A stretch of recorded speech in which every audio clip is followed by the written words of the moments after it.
Appreciate the opportunity to talk to some of you again today. Hope you can take me twice. We'll do the best we can. This is going to be a little bit different focus than when I was in the marketing class this morning. Focus on this is going to be on different types of businesses, startups, be on franchising, also be on buying a business, and talk a little bit about jobs, but not too much. First thing is, some of you already got to know me a little bit. I apologize. Let me get this started. Technical difficulties.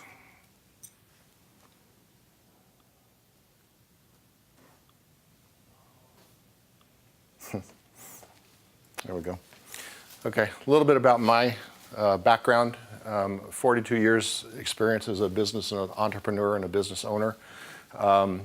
I am married. I do have 5 children. I've got 4 biological, 1 adopted from Mexico that we had an opportunity to do, and she's been just a beautiful daughter.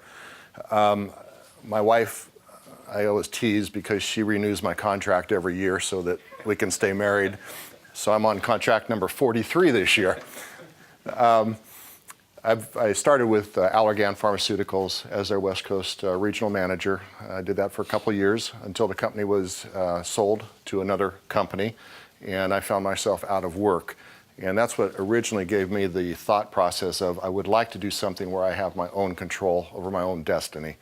And so I do have other jobs that I've taken over the years, but I've always had something going on the side or something I've been working on.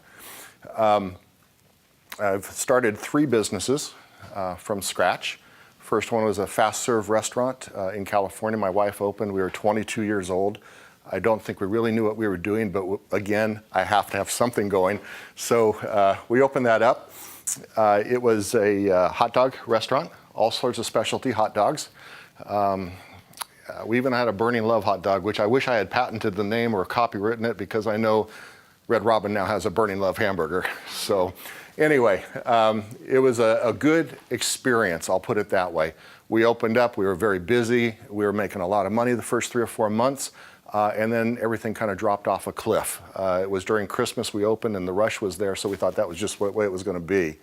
As it turns out, about 4 or 5 months into it, a large mall opened up with all the brand new indoor things, air conditioning, and our strip mall just went down the tubes.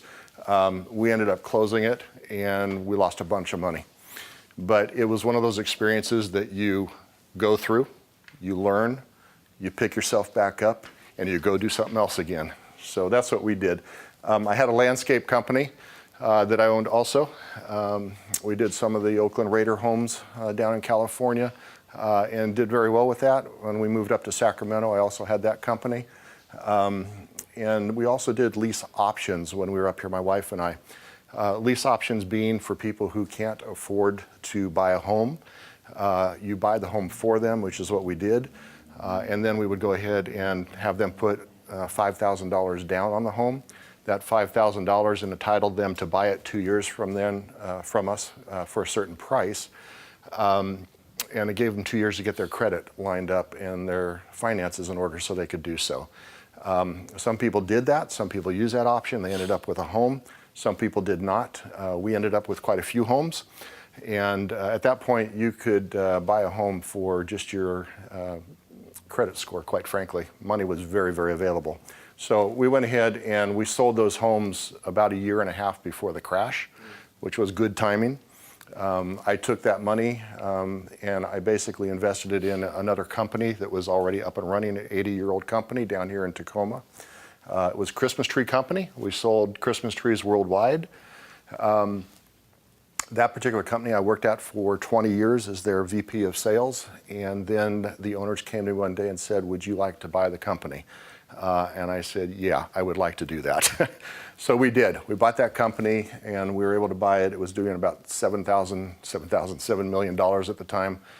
We took it to $13 million in 7 years, and then that's when we sold it. Yeah, Thomas. So, when you started all this business, did you have a burning passion for fast food or landscaping, or were you just doing it just trying to figure out how to make money? I didn't have a burning desire for fast food at all. But it was just something that I saw in an area that was needed. It was a growing area. They didn't have anything like that. And I thought, what a good opportunity. Right. So I was trying to take an opportunity and run with it. Hindsight being much better than than the moment. Bottom line was we should have looked into the area a lot further and done our due diligence, which I was talking about this morning, and find out what was going in the area and what the differences were going to be. So past that, we own long-term rental homes. I've traded stocks and options for years. Love doing that. And then I love spending time with my family and my grandkids, of course. Anyway, and what I'm doing now is I've bought myself a franchise. It's the Entrepreneur's Source. Ironically, I bought a franchise that helps people find franchises that may work for them. The thing I like about it is it's all educational. We train people with education, which is empowerment to me. Give them an opportunity to see what things they like. I get to know people. I learn about their personalities. I learn about what their hobbies are, what their interests are. And from there, I'm able to take a funnel of franchises and narrow them down to things that might be of interest to them. This is not a pushy thing. We don't sell franchises. I don't go over there and say, get in it today because a week from now it's going to be gone and you're going to be out. Not my style. Style is to educate people about financing and everything so that they can make their own decisions. It's a really enjoyable business. Now, are you just, the business that you're in now, can you help other people in different states or just exclusively in the state of Washington? No, we have clients all over the United States, yeah, not just Washington. Right, so today I just want to talk about how self-employment can work, entrepreneurial motivations and entrepreneurial options. I'm going to talk a lot about being an entrepreneur to start with, and then we'll go into options of owning your own business or starting your business from scratch. Okay. I don't need to ask you what motivated you to attend this class necessarily today, but I'd like to. What motivated you to be here today? I like to learn from the best, you know, not to like. Oh man, I like to learn from the. Somebody who has experience in something. Okay. Who's actually been doing it. I appreciate that. Boy, you like to learn from the best. I need to hightail it out of here. Anyway, I appreciate that. Again, as I'm going through these, feel free to ask questions, though, if something comes up to your mind. Okay, American workforce is changing, and I've seen this really happening over many years, but it's happening faster. We're calling it the Career 2.0 economy. A lot of veterans coming in here are leaving the armed forces, and now what am I going to do? I've got clientele ages 50 to 65 that are being let go of Boeing. They're being asked to retire early. They're being transferred to South Carolina or else that are coming to me and saying, now what do I do with my career? I'm 50. I've got probably another 20 or 30 years that I could actually do something. And so these are the type of things that are happening to the economy that are changing, that are providing opportunities for people actually to get out on their own. You know, if you were to design your perfect career, what would it look like? What would your dream job look like? Would you do a startup business? Would you buy an existing business? Would you buy a franchise business? These are all things that are available to you that are out there that most people don't even think about. They're so ingrained that they leave school and get a job, and that's not a bad thing, but there's myriads of opportunities out there for you. How are you going to build wealth? One of my favorite people happened to say, if you think being an entrepreneur is risky, try working for someone else for 40 years and living off of Social Security. Okay, yet that's sometimes what we expect. I was told many years ago that Social Security would run out for me. It hasn't yet, but it's still teetering, and so you want to be prepared just in case that isn't there. Again, the corporate world, I say it's it's less appealing to me. It can often be crushing to you. It was crushing to me to start with Allergan and realize 2 years down the road that I thought I had this great career, going to move up the corporate ladder, only to be sold to another company and out of work again. It can be crushing, but jobs are often necessary to get yourselves going and to get started.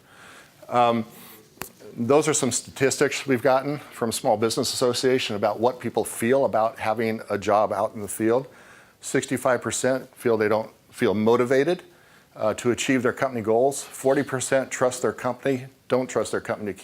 Only 40% trust their company to keep their promises. And only 20% actually feel empowered to do something, to be able to offer a suggestion, to be able to change the course of the company.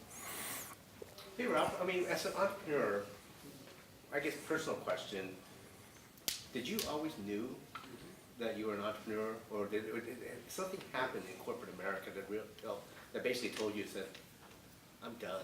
I think my first job with Allergan did. Once I realized that I wanted to put my career into another company and realizing that at any moment they could change my life's path is when I really started thinking there's got to be something better out there. And that's when I started looking out. Was I entrepreneurial? I don't know. As a kid, I used to build mouse traps that people said wouldn't work, and they did. So maybe I was, but I don't know. You know, we talk about wealth, and I don't mean to be the richest person in the world, but just to be able to survive in this day and age, you know, is it your wealth that you're actually building up, or is it somebody else's that you're building? And again, it goes back to taking control of our lives.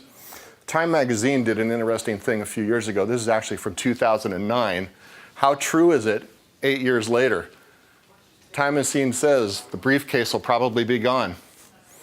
You're probably not going to drive into an office. A lot of people working out of their home right now. You can kiss your benefits goodbye.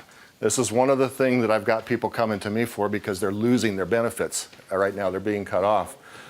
Your new boss won't look like your old boss. Your new boss may be on the screen talking to you. There's no longer a corporate ladder, and you may never get to retire. I can't tell you how many people are coming to me that say, you know, I got another 20 years. I don't know what I'm going to do. I can't retire now. I can't afford to. I need to find something else.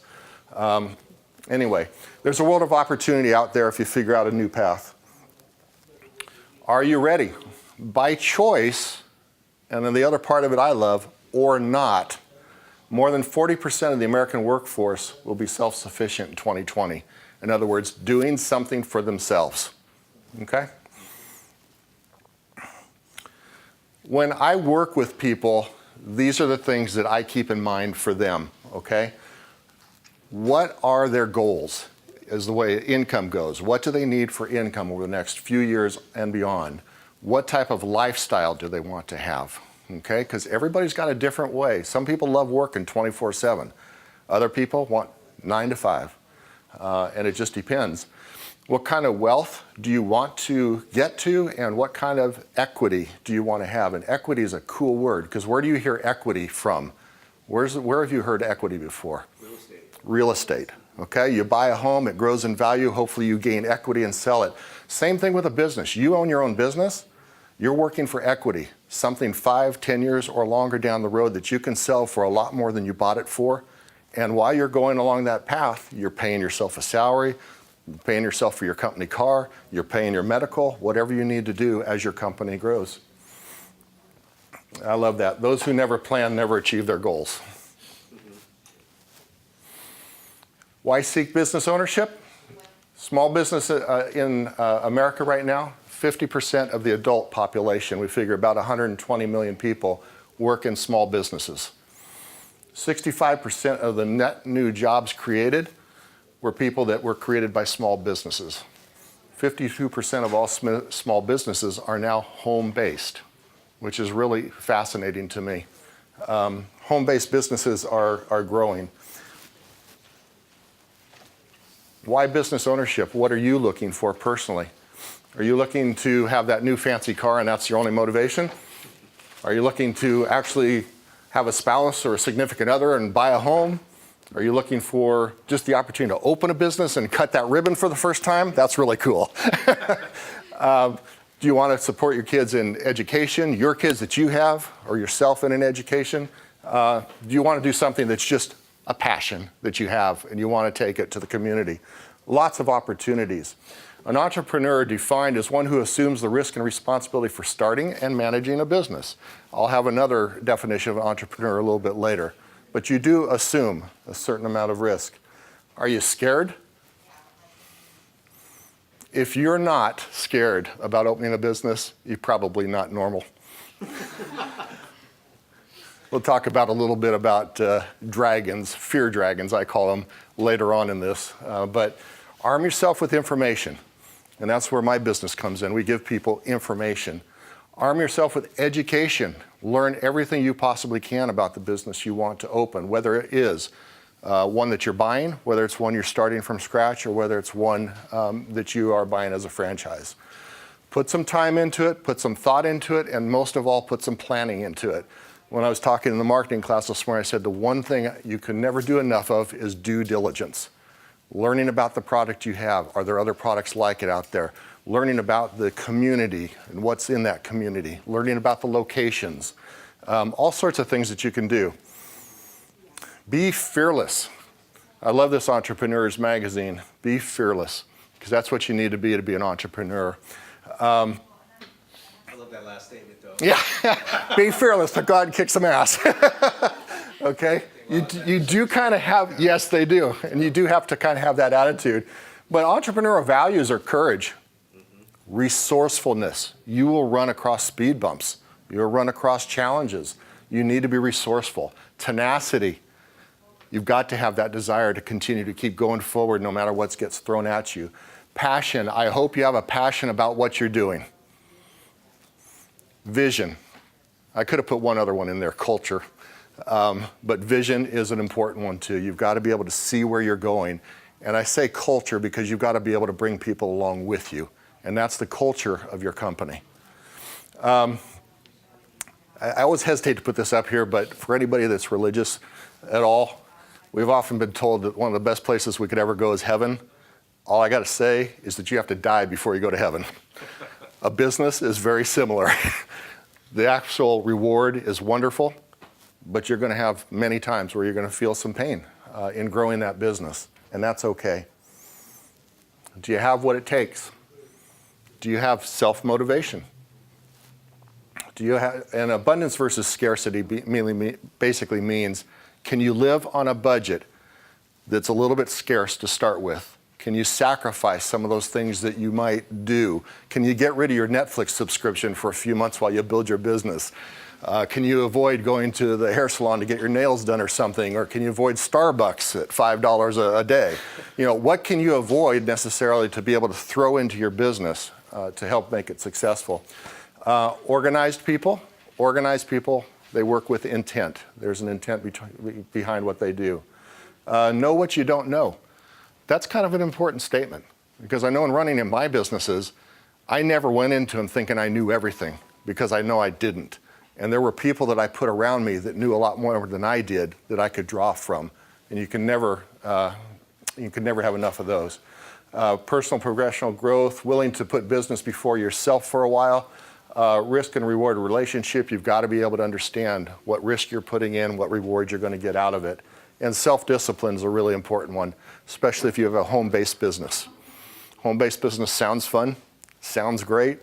Go downstairs in my bathrobe, can go ahead and do my work. It is the hardest one to be self-disciplined in. Too many distractions. Advantages of being an entrepreneur. Freedom and independence. Control of your life, which is the main one with me. I just wanted to be in control of wherever I went. Outlet for creativity. You've got a company now. You can be creative. You can create things, you can make your company whatever you want it to be. Satisfaction and achievement. There is, for me, my motivation is achieving. And I get a lot of satisfaction from the things that we've been able to achieve. Self-esteem, recognition, job security. You own this. That's a good one, because you know what? You're in control. Nobody can fire you. No cap on your income potential. Nobody's going to tell you this is what you're worth and this is what I'm paying you.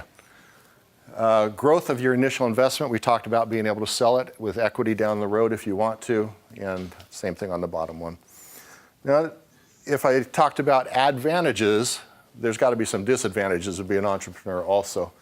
I apologize for leaning over here. I didn't get my remote. There's risk and responsibility, and you're going to feel some stress when you go through this. There's a fear of failure. I've met some entrepreneurs say, oh, I'm not afraid. Yeah, they'll admit it somewhere, but there is a fear of failure. There's obstacles, there's frustrations that are going to be put in your way. You're going to do it alone in many cases unless you bring on a partner. So every decision you make is going to be your own for a while until you have other people that help you. And you will go over that. Did I make the right decision 100 times? More work and longer hours to start with. Maybe less initial security to start with. But there are loans that you can get from SBA and other places where you can actually borrow capital for you to survive on for a number of months also while you get your business up and running. So at least there's something coming in for you. Fewer job benefits, at least to start with. Income fluctuation, possibly. And initial investment risk. Could you lose whatever you put in? Realistically, yes, you could. Okay, here's the big three that I wanted to focus on today. One is a startup business. You got a great idea, you want to go with it. Second thing is buying an existing business. Third thing is a franchise award. And when I say franchise award, franchises are awarded to you. You don't buy them. Technically you buy them, but really it's an award. The franchise comes to you and says, we want you to take one of our franchises and our brand name, and we are awarding you that franchise. You in turn interview with them and think, is this a franchise that I want? Is this something that will work for me? So that's why I say franchise award. Startup business. Can't tell you how many people I get that call me up. I ask, what are you doing right now? And they say, well, I'm consulting. And my first comment is, how's that going for you? Because usually people that get into consulting have a background and a myriad of experience in one area, and they want to get into consulting and help people, and they realize when the consulting's going good, it's going good, but there are a significant number of months where it's not going good at all. And it's a tough thing to do. So when you get into your own startup business, you really want to have an idea with what I call an unfair advantage. In other words, it's something that somebody else has not thought of. It's doing something different than somebody else is doing something. You've got to bring value to whatever you do. It's got to be an easily identifiable customer base. Are you bringing your product just to women? Because then you've gone to 50% of the population. Same thing if you're just bringing it to men. Are you bringing it to just children? Then you're just talking to families that have children. You've got to really identify who your customer is going to be and have the knowledge of what that customer base is. A realistic business plan, I can't stress that enough. To be able to bring a business plan in, you have to bring a business plan in to get any kind of financing because they'll want to know how you're going to do this and accomplish what you do. A startup business is a little harder than a franchise or a purchased business that's already started because there's no track record for you. Assembling an advisory board, a good CPA, a good lawyer, even a good business consultant, a banker. These are all people that you really need to get to know because they're going to be invaluable for your business as you get going. And the SBA is really a great place to go, both on the website, because you can get all sorts of forms and information from them that will help you to put your business together. Some of the pluses and minuses in a startup business. Startup pluses, again, independence, creative freedom, freedom with location wherever you want to set up your business, procedural freedom. You can write the procedures of your company. Tell them however you want it to go. And no inherent problems. You're starting fresh. You just go do what you want to do, okay? Some of the minuses, often more time and energy expended to start your own business up. There's a lot more work to do to get one going off the ground. There is a higher risk of failure with a startup business. It's longer to become profitable, usually, and you are working on your own in most cases. So again, every decision you make is your own. There's not a lot of checks and balances. And it's expensive if you want to do marketing and brand development, if you have a brand type product that you want to get out there. I always use this as an example. I did this morning too. Anybody else watch Shark Tank? And you start hearing Mr. Wonderful especially. Do you have any idea how much this is going to cost a brand? And most of the people have no idea. It's thousands and thousands of dollars or more. And so those are some of the minuses that you have to consider. What about buying a business? If you're buying a business that's already in business, first of all, it's easier to finance because it's got a track record, okay? Second thing is you already have income coming in, hopefully. But you've got to have some kind of acquisition criteria. You've got to know what you want to do. And again, we go back to the team of experts so that they can look through the books for you, so that they can search deep down in areas that you may not have even thought of. Then you got to consider, what are they selling? Does the location matter? Because where that business is probably where you're going to start at least, and maybe where you stay. So you don't have that flexibility that you do with either starting your own business or with a franchise. Consider a buyer's broker. If any of you are considering buying a business, I really strongly suggest going through a business broker. They won't charge you for their time. They will charge the business that's being sold. I went through a business broker to sell my business. It was a really good way to go. They understand valuation, but that's a tough one for you to understand. When you start talking EBITDA, what a company's bottom line is, a good accountant can make a bottom line look however you want it to look. And so you really need to get all the books and all the information and go through it line by line, item by item. I used this example this morning. My wife and I were considering buying a business in Florida in March. Flew down there, looked at it, everything looked right. I was making an offer on it. In fact, I did make an offer on it. And then I turned around at the last minute and canceled the offer because we thought there was income actually coming through the business. All the books I looked at looked good to me. But when we got to the bottom line, this person had put a lot of money into the business. That's what they were pulling out of the business to go ahead and pay themselves. They weren't making any money on the business itself. So what looked like a good opportunity turned out not to be. It could have been very costly. So always have experts around you and understand valuation. That's a tough one. If somebody has a business that's making $200,000 a year on the bottom line, is it worth $200,000? Or is it worth 8 times EBITDA? Is it a 4? Is there a 4 on it?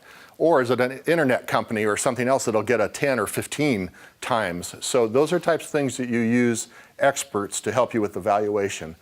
And then know what you want and what you don't want. And the last one, valued right, goes back to learning how much you pay for that Are you business. seeing a lot of baby boomers right now selling business that they don't have a lot of succession planning because their kids don't want it because it's not sexy enough or whatever?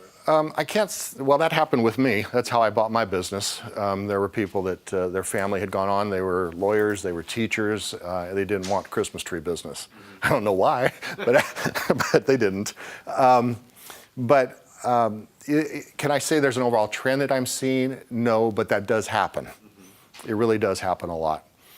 So there's all sorts of reasons that people sell businesses.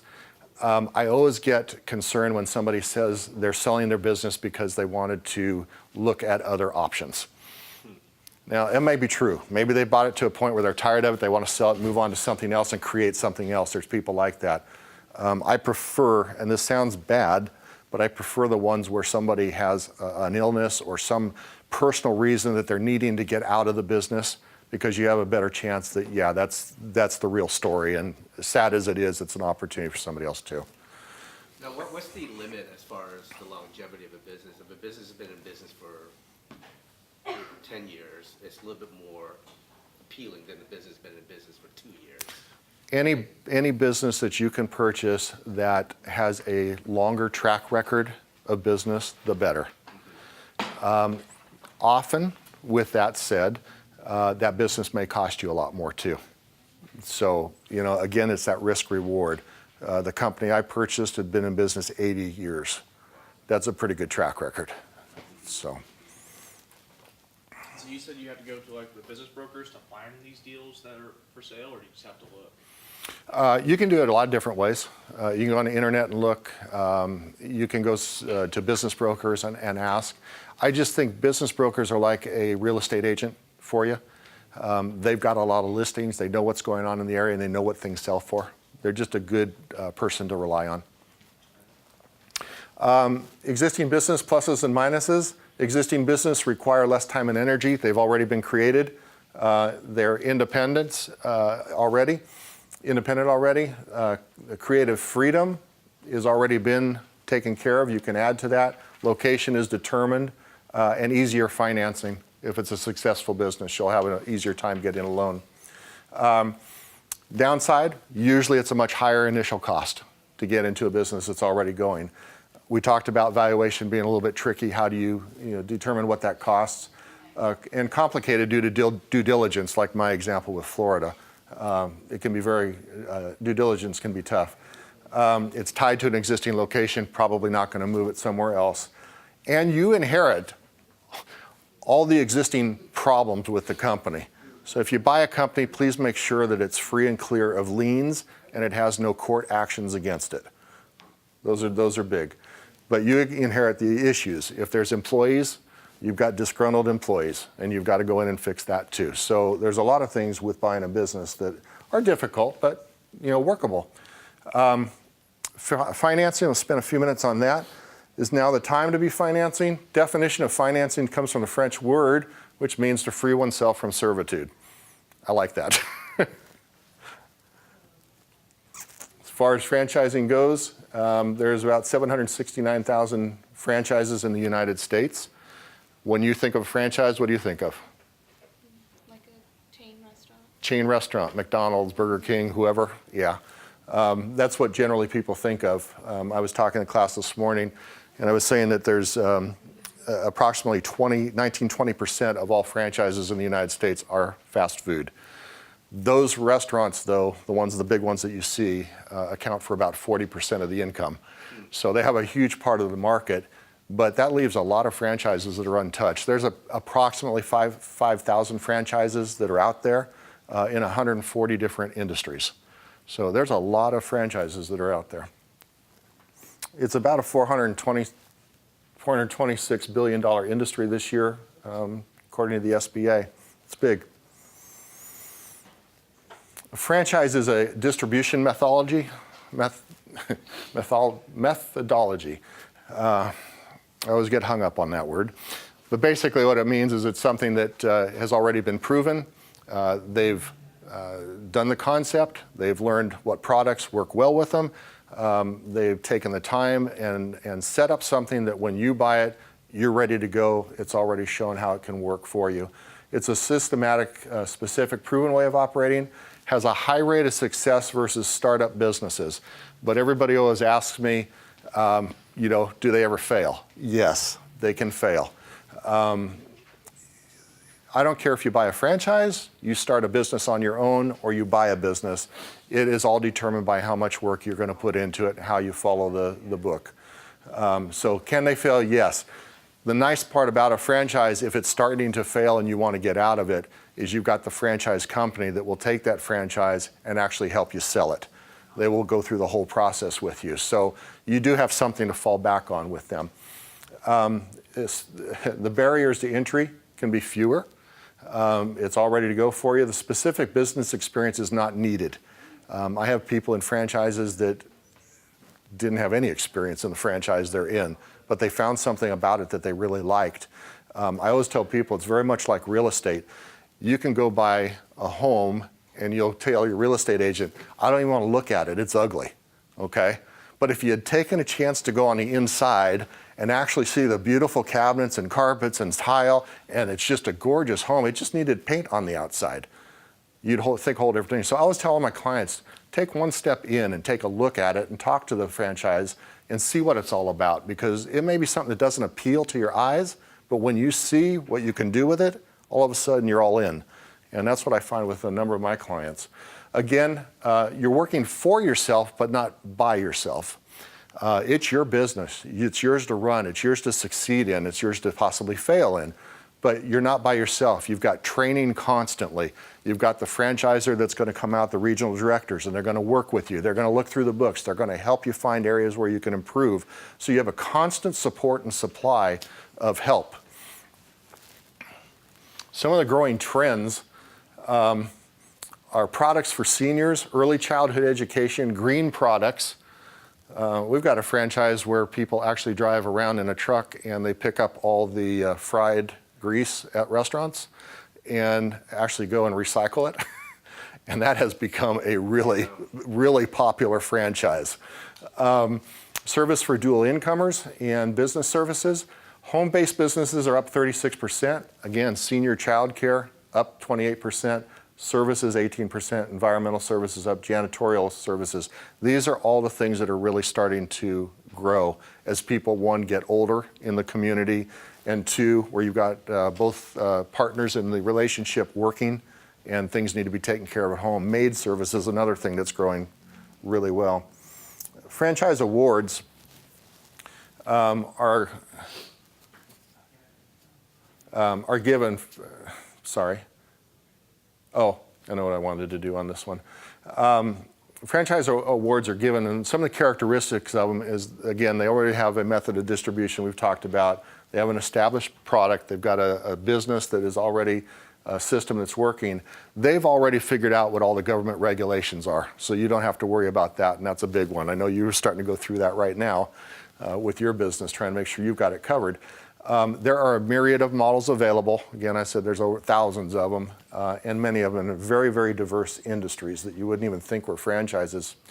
Ever since I got into franchising, I'll drive around to different areas, and I'll look at a little business over there, and it's a hair and nail salon or something, and I'm going, I'll bet that's a franchise. You would not believe some of the franchises that are out there, and they're doing well.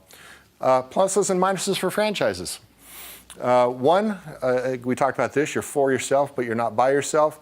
One is there's a level of independence for you. You can do things. Most of the menu of McDonald's is inspired by people that have franchises that have been asking for product. So the franchise will listen and they will change things from your input. There's initial ongoing training. Site selection, they'll come on out and help you find a site if it's a brick and mortar. If it's in your home, they're not going to do that, obviously. And then they do offer, some franchises offer financing for you. But again, financing on a franchise is easier to get than it is with a startup business because a franchise model has been around for 10, 20, 30 years, and the banks know them, and they know that if you follow their plan, you have a very high rate of being successful. So they do loan money a little bit easier. Downside is that some people, it's not entirely independent because franchises do have rules that you stick by to run it to make sure that it's successful. They've got required operating requirements. There is a franchise fee that you pay for that franchise to have that brand name. You'll also pay royalty and ad costs. And I was explaining that in a marketing class this morning. Usually it's around a 2% ad cost for a franchise. But if your franchise is doing $100,000, then a 2% charge is going to be $2,000. If it's doing $1 million, it's going to be $20,000 a year for you. Thing is, that money is pooled with the other 100 franchises that are just like yours across the country, and that 20,000 then times 100 becomes $2 million that they're using for advertising. So pulling that money together really helps your business in a lot of ways. And then the franchisor vision and marketing trends, they are always doing marketing in all the different areas where they have franchises so that they know the demographics and they know what's changing and what's not, and they can change with it. And then they have proprietary purchase requirements. In other words, you have to purchase the franchise. It's a 10-year contract with them. 10 years down the road, you have an opportunity to renew that for another 10 years. The renewal fee is usually around $5,000. It's not a lot. They want you to stay with them. I had a question about what you said with the trends. Yes. I know, like, say, for McDonald's, for instance, I know here they have, like, the Hawks box. So how do the franchises have to buy their own, like, marketing stuff for that, or does the franchise send that out to the ones in the specific location? Franchises do two different things. With McDonald's, and I don't do anything with McDonald's, so I'm not sure exactly how they work it. But just a general idea is a franchise will market nationally for you if it's a recognized brand at this point, and then some of them will do local in your market advertising also. So it just depends, and sometimes they'll charge a little bit more if they're going to do local advertising, sometimes they won't. So again, it depends on the franchise. Each franchise has a little different way of operating. Financing a business. There's lots of ways to do it. I put a few up here. family and friends. Some people don't like to do that because they want to keep their family and friends okay with them. But it's a way to go. Home equity is a way to purchase a franchise if you have money in your home that you can access. Signature loans, credit cards, I don't suggest anybody max out their credit cards to do a business. You'll find other people say, yeah, that's a good way to do it. I can't, so I don't. 401k rollovers, people that have 401ks, you can use those to purchase a business. You can use them to purchase real estate too. Those are two things that are allowed without tax consequences. There's ways to do that, so that's available. Angel investors, if you know somebody that can help you with a loan, that's fine. Venture capital and SBA. Of all of these, the 401ks, the home equities, or the SBAs are best. There is a product going on with signature loans. If you've got good credit score, you can go through the SBA. On a franchise, I believe it's 30% down, but they will finance the other 70% with a signature. So there's no home up for. Could I add to that, Ralph? Yeah. From a banking standpoint, probably like Ralph is saying, plan in advance. If you know you still have steady income and you're going to be starting a business in the near future, go get that home equity line of credit or that signature loan, because they're going to look at the income. You're not going to get a loan if you're already starting the business because you don't have the income coming in. So Yep. just plan ahead on that. Yep. Yeah. And like I say, most of these franchises will ask you or suggest to you that you take out $25,000, $30,000 more for capital to get yourself going while you ramp up. Okay. And I don't know, is anybody in the military in here? Okay. You will find that franchises really honor the military from a standpoint of, and I'll show you a slide in just a minute that'll show you why. But we've got programs going with the military where they'll knock off a certain percentage off of the cost of the franchise to be able to get into it. They'll give you a lot of support. 4,300 vets have signed franchise agreements just in the past 18 months. 61,000 vets have been hired by franchises in that same period. Those could become eventual owners, and many do. Next 3 years, that's a pie in the sky number. I don't know if that's true or not, but we'll go with it. 560 franchise businesses have joined the Veteran Franchise Association, and then we're putting out a veteran to entrepreneur program right now to help veterans get into franchises. I need to get you the sheet on that, and I'll send that to you. It's the whole program. And here's why. These are the 7 reasons why veterans are uniquely qualified for business ownership. 1, veterans have developed unique leadership, management, teamwork, and critical thinking skills. Veterans understand the importance and value of a proven system. Veterans have high work ethics and high moral values. Veterans have discipline and are mission focused. Veterans are self-motivated and resilient. Veterans are self-confident, and veterans are service-oriented. Those are qualities. I probably should start all of my presentations with those qualities because that's a recipe for success. In conclusion here, whatever you choose to do, whether you choose to buy a franchise, whether you choose to start your own business from the ground up, or whether you choose to purchase a business, keep in mind the fear dragon, I like to call them. Fear of change. Friends can make it fearful for you, like you're not going to be able to do it. Fear of success. It's really a play on words, but there's many people that do fear succeeding. Fear of the unknown, fear of self-employment, frustration, fear of decisions. These are all things that will eventually probably come into your mind. And it's good to, the clients I work with, these things come up all the time. And I'm always trying to help them work through it because of very, very normal feelings, but they can also stop you dead in your tracks if you let them. So just be aware, those are some of the things that do come up. And the last slide is my favorite just because. Entrepreneurship is living a few years of your life like most people won't, so you can spend the rest of your life like most people can't. Anyway, if you've got questions, I'm happy to answer them, but I appreciate you taking your time to be here with me today. Thank you. Thank you. Yeah. We got a double header Yes, yeah, some people did.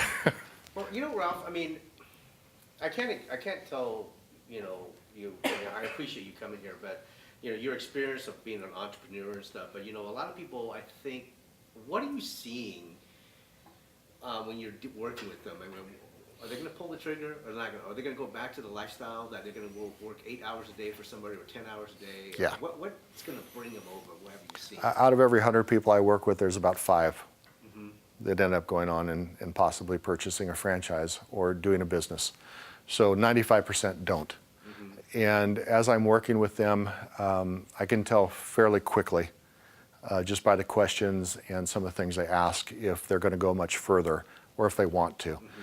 There's a lot of, maybe it's not a good term, but there's a lot of wannabe entrepreneurs out there who think they want to own a business, but really don't want to put in what it takes to run one and do it.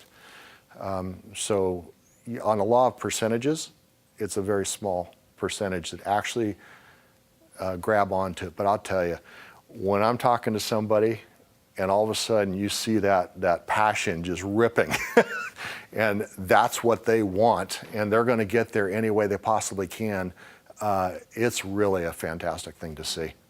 And then they take charge and they go from there. Yeah, I guess I'll share a little bit of experience with myself when I left banking. I mean, I just had enough. So I started consulting. And by the way, consulting in banking world is a fancy word for unemployed. Yeah. But anyway, what I'm getting at is that, I landed some contracts immediately and I was broke as a joke. I mean, because think about it, guys.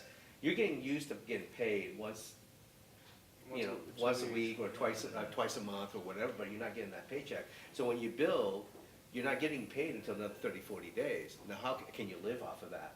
And that fear, but you have to learn how to get comfortable with the uncomfortable. But I felt so invigorated just because I know the money's coming. I know that I can work a little bit and go walk down the hill and go swimming and come back and start working again. But like Ralph was saying, that discipline is critical because you have to get up and have a purpose of, okay, this is what I have to do. This is what I have to do. If you work like a couple hours in the morning, go work out and come back and work again. As long as you get that discipline in, that's what's going to make it happen. And, I don't know. I mean, it's invigorating. I mean, but boy, it's scary as hell. Yeah. It is scary as hell. Yeah. So, but try it. What the hell? Yeah. Well, you know what? The franchises, because they do have that support if something does go wrong, like they'll send someone else to help you. Oh yeah. Yeah, no doubt. And even with the franchise I bought, I've often told them, this is probably too much education you're giving us and too much information because they've got 1, 2, 3 days a week, probably 2 hours a day, where they actually have training and things going on that you can webinar with. Absolutely wonderful. I mean, it's how I get to know all the different franchises. All the franchises come on and they present, and they'll tell you what's good about them. I don't think they tell you what's bad. They just tell you what's good. And anyway, so yeah, ongoing education with franchises is just wonderful. And you're right. If there's an issue or a problem or they see something maybe you don't, they'll be on the phone to ask you about it and talk to you. And that's where it comes in that it's your business, but you do have support from it. So that's good. So what would you say is the number one thing that everybody should, I mean, I know what it is, but I'm trying to figure out, you agree with me, but the number one thing an entrepreneur or any business person should truly dial in, is it financing? I mean, understanding their cash flow or the process of how the company works, or? Well, I don't know what your answer is, but I think it really depends on the individual, because I get people come to me that don't need financing, and I get others that do, and some that really do, and they need some help with that. I start talking about financing usually on my first call with somebody, because that is a big issue. And they need to know what they can afford and what they're willing to afford. The thing I find is most people tell me they have less than they really do. And so they're not aware of that if somebody had $100,000 to put into a franchise or a business, they might tell me they have $30,000. They don't realize that they're not going to use that $100,000, that most loans are basically going to be in that $20,000 or $30,000 range of their investment. The rest is still theirs to keep. And then you take that loan and you amortize it over 10 years and your business pays for that. That's one of the hardest concepts to get through to people who have not had their own business and they don't understand just how much a business can pay for. So that's one of the challenges. Got some gears turning. Well, that's good.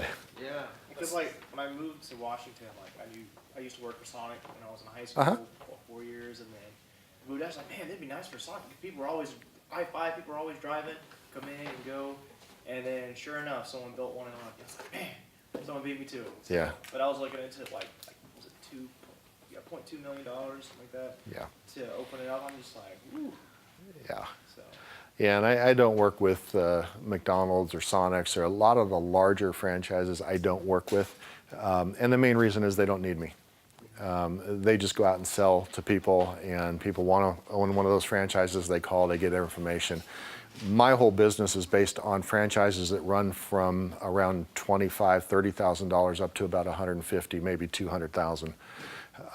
So I'm working with a little different clientele for franchises, but they're all very good franchises that you can make a good, decent amount of money on and provide yourself with a nice living.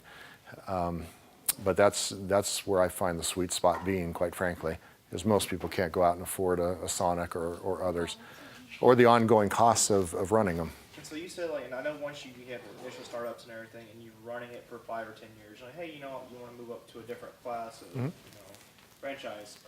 How does, like you said, the valuation of that? How does that get figured in? When someone justifies, oh, I'm going to buy this, but there's an extra fee, on top of it for actually being established. Well, when you sell that franchise yourself 5 years down the road, you're going to put a price on it, whatever you want to sell it for, based on what it's bringing in. The franchise won't come in and tell you what to sell it for. So you'll sell it for whatever it is. And I can't tell you, depending on what industry it's in, it could be a 2 multiple, a 3 to 5. It just depends. So, but yeah, that's all yours to do what you want to.